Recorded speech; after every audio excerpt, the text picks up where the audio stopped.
falar sobre o orgulho como impedimento da aprendizagem. Tive essa ideia,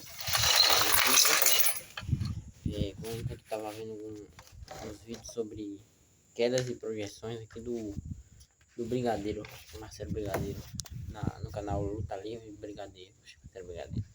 E vi um comentário dizendo assim, nunca gostei, acho que nunca gostei não gosto do Brigadeiro, mas sim, acho que tipo, tenho que dar o braço a torcer, uma coisa assim. Aí eu lembrei de quando eu assisti um bocado de live do Pablo Marçal e ele falava que não deixe de aprender alguma coisa só porque você não gosta da pessoa.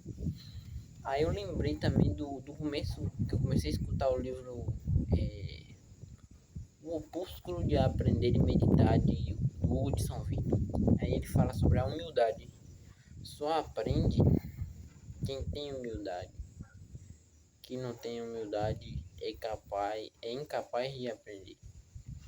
E hoje vamos falar sobre 3 conceitos aí. Primeiro conceito é separar a mensagem do mensageiro. Segundo conceito é o orgulho como barreira de aprendizagem. E o terceiro conceito é a escuta verdadeira. Vamos lá, primeiro conceito, separar a pessoa da mensagem. Muitas vezes não, com certeza a gente vai ter e vai encontrar em alguém uma coisa que a gente não gosta. Isso não é um motivo para deixarmos de aprender com ela. Porque, tipo, a pessoa tem várias coisas a te ensinar, mas por causa de uma coisa só, você deixa de aprender com ela. Entende? E é claro que se você não gosta daquilo, é porque isso mexe com alguma coisa dentro de você, entendeu? Tipo, se você tem um professor que ele tem tipo ele faz bullying com os alunos dele e você não gosta disso, é claro que se você continuar andando com ele, você vai e você não gosta, isso fere algum dos seus princípios. Só que você também não pode ser negligente e sei lá, e parar de ir para as aulas porque você não gosta do cara. Entendeu? Você tem que ser adulto e jogar como o Wesley diz, jogar com as regras debaixo do braço. Entende? Usar as regras a seu favor. Se ele é o professor, ele vai te ensinar, ele sabe alguma coisa a mais que você. E é necessário você dar o braço a torcer e aprender. Porque quando você não aprende, você está regredindo. E isso.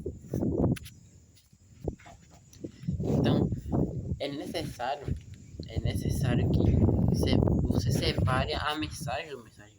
Isso é até, não sei se é uma regra de debate ou tem a ver com alguma regra daquelas 48 do poder, eu nunca li.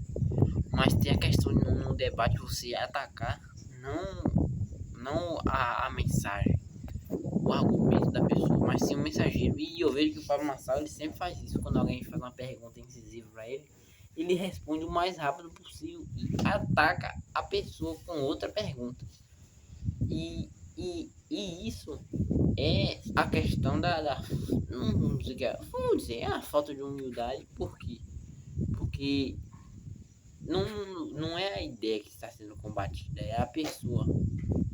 Entende? Não é a ideia, o pensamento em si. Por exemplo, se alguém for dizer para ele que perguntar se ele estudou alguma coisa de verdade, ele vai dizer não sei o que, tu não tava lá, não sei o que, aí você, entendeu? Ele sempre vai botar em você. Só que na maioria das vezes a pessoa é uma dúvida genuína e quer saber dele, não da pessoa. E se você ataca a outra pessoa, isso não tem possibilidade de crescimento para ninguém. E a gente está provavelmente buscando um crescimento.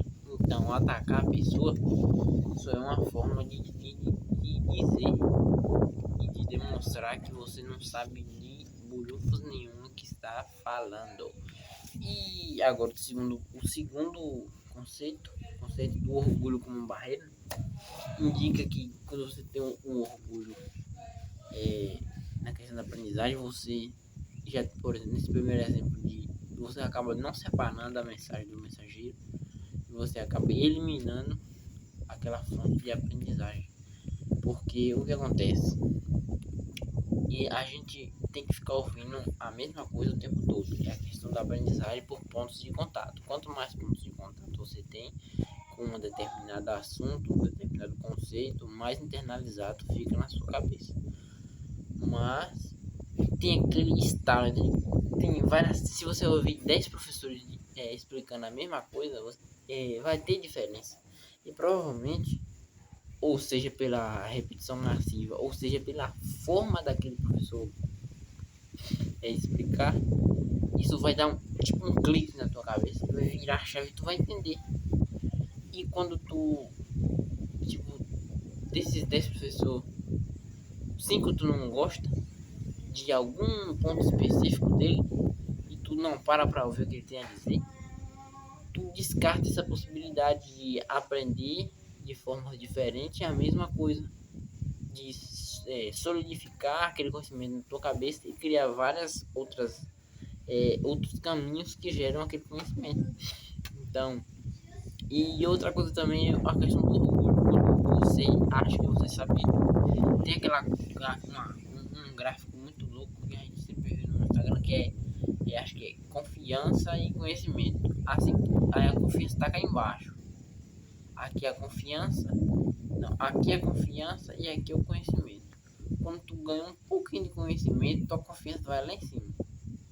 Porque quando tu começa a estudar um pouco, tu acha que tu sabe de tudo. Aí quando tu estuda mais, a confiança começa a cair lá para baixo.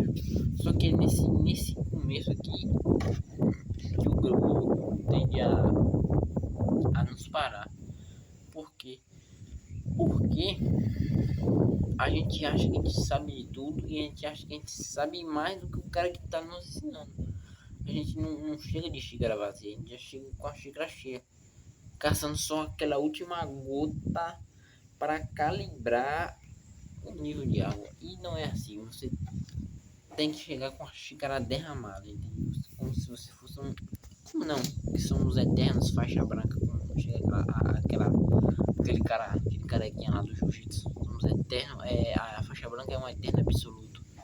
Entendeu? É sempre um eterno absoluto. A gente sempre tem que estar com a xícara vazia. Em alguma coisa a gente é faixa branca. E mesmo que aqui nas coisas que somos faixa preta, a gente ainda tem alguma coisa a aprender, tem alguma coisa a melhorar, porque a evolução é sempre contínua. E agora, saindo do tempo, isso também eu acho assim, é incrível. A gente pode se dedicar o tanto que for, a gente nunca vai zerar a vida. E porra, a gente fica nesse celular, bicho, 6 horas por dia. Meu Deus, tanta coisa que tem que fazer, bicho, tanta coisa que a gente tem que tem no mundo pra gente virar uma faixa preta, a gente inventar uma máquina de capturar nossa atenção. Ou será que quando a gente chegar no leito de morte, a gente sentir a morte? Será que tomara que a gente não sinta a morte chegar? Porque se a gente sentir isso, vai dar aquele podia ter feito mais. Isso deve ser uma merda. Vamos voltar pra qual era o último ponto mesmo? A verdade, a escuta, um modelo de aprendizagem. Quando a gente escuta verdadeiramente sem a intenção de responder, a gente escuta na atitude de absorver o que está sendo dito. A gente não escuta já pensando, a gente só escuta de verdade, só escutar, só receber aquilo, depois parar, depois responder. Porque a maioria das vezes a gente tá ouvindo, já pensando no que vai responder. E eu me peguei fazendo isso hoje, conversando com meu tio. Ele conversava e eu já ia responder ele, só como ele é mais velho, eu cortava pra não respeitar, né? Só que eu percebi, eu fiquei assim, eu não gostei disso, entendeu? Eu não tava presente na conversa. Na verdade, presente eu tava, mas eu não queria conversar, eu queria ouvir ele verdadeiramente. E eu fiquei pensando, rapaz, será que o de tanto qual é a frequência que esse meu tio é, conversa com alguém que realmente quer escutar ele. Aí eu pensei, sei lá, na família dele, no filho dele e eu mesmo. E qual foi a última vez que a gente conversou com alguém que está disposto a nos escutar de verdade? Porque escutar o que a gente está falando sem ter uma resposta, sem ter a solução, entende? O fato da gente conversar já pensando no que a gente vai responder, ou a sensação de que quando a gente fala alguma coisa para alguém que a gente só quer falar, a pessoa vem e traz uma pergunta. E eu tenho tentado parar de fazer isso, entende? De arrumar resposta para tudo que alguém me falar. Que alguém me falar coisa, a vida tá difícil, não sei o que, não sei o que. Aí a gente fala, não, você vai conseguir, você tem que persistir, tal. Tem horas que a melhor coisa a se dizer é que a vida é uma merda mesmo e que não tem sentido nenhum. Que a gente não escolheu nascer, não escolheu sofrer e que o sofrimento faz parte do sucesso. O sucesso é conviver com o sofrimento. Que a vida é uma bosta mesmo, tem horas que a vida é uma bosta e não há nada que pode se fazer, entende? Ter a humildade de quem, essa humildade de não ter resposta para tudo, acho que isso é tanto reconfortante para si mesmo quanto reconfortante para o outro que te fala alguma coisa, entende? Até amanhã e provavelmente estou ficando louco.